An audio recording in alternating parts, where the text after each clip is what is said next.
नमस्कार, मैं हूं कृष्णा मिश्रा और आप सभी देख रहे हैं राष्ट्र दर्पण। उत्तर प्रदेश के प्रयागराज जनपद में बड़ा बवाल हुआ है। आपको बताते चले कि प्रयागराज के करछना में बड़ा बवाल हुआ है। मामला था कौशाम्बी का, जहां पर नगीना सीट से सांसद चंद्रशेखर रावण पीड़िता से मिलने के लिए संवेदना व्यक्त करने के लिए वहां पर जा रहे थे, लेकिन उन्हें बीच में ही करछना में रोक लिया जाता है अधिकारियों द्वारा, पुलिस अधिकारियों द्वारा, और उन्हें बाकायदा सर्किट हाउस लेकर आया गया। यह बात चंद्रशेखर रावण के सहयोगियों को, समर्थकों को अच्छी नहीं लगी, जिसको विरोध में और दो दो हाथ कर लिए। प्रशासन ने भी बाकायदा रोकने का हर संभव प्रयास किया। उनके समर्थकों का हुजूम बढ़ता चला गया और ये जो एक विरोध था वो हादसे में तब्दील हो गया। चंद्रशेखर रावण जो नगीना सीट से सांसद हैं, वो एक पीड़िता के यहाँ जा रहे थे, उससे मिलने जा रहे थे, और जब ये बवाल हुआ उसमें काफी भारी संख्या में लोगों को दुश्वारी का सामना करना पड़ा।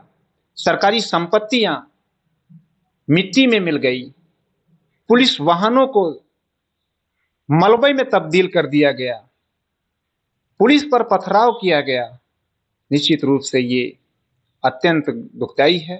एक जिम्मेदार सांसद के इस रवैये पर निश्चित रूप से सवाल उठ रहा है। क्या किसी व्यक्ति को संवेदना प्रकट करने के लिए इतनी बड़ी संख्या में जाना उचित रहा होगा? क्या चंद्रशेखर रावण पहले से ही अपने समर्थकों को मैसेज भेज रखा था कि हम अब जा रहे हैं, हमारे पीछे आप लोग उमड़ते चले आइएगा, आप लोगों की संख्या बढ़नी चाहिए? अगर ऐसा रहा होगा तो निश्चित रूप से ये गलत रहा होगा, क्योंकि जहां मामला तनावपूर्ण हो, इतनी भारी संख्या में आपको जाना शोभा नहीं देता। आपको बताते चलें कि नगीना सीट के सांसद चंद्रशेखर रावण एक उत्तेजित नेता माने जाते हैं। अपनी बात को रखने का उनका जो तरीका होता है वो जुदा होता है। उनका जो काम करने का तरीका होता है वो जुदा होता है। इस बार भी वो कुछ अलग करना चाह रहे थे, जिससे पूरा प्रयागराज हिल गया। पूरी यूपी की सियासत जिगमगा रही है।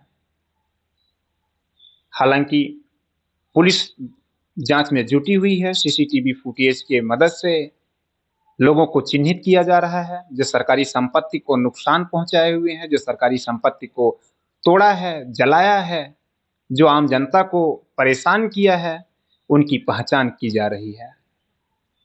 लेकिन प्रश्न ये उठता है कि आप अकेले जा सकते थे।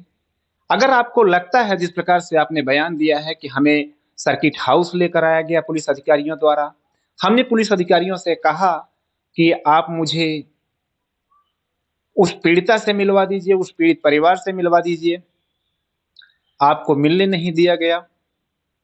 आपने ये कहा कि एक बहन से उसका भाई मिलने आया है, तो आपको ये सोचना चाहिए था कि अगर आपको मिलने नहीं दिया गया तो आपके पास अधिकार है, आप अपनी आवाज देश की सबसे बड़ी जगह पर रख सकते थे, लोकसभा में, वहां पर आप अपनी बात रखते। लेकिन आपने ऐसा नहीं किया।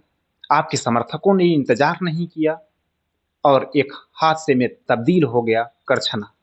आप लोग क्या सोचते हैं? क्या नगीना सीट से सांसद चंद्रशेखर का यह रवैया सही था या गलत था? आप लोग अपनी राय जरूर दीजिएगा।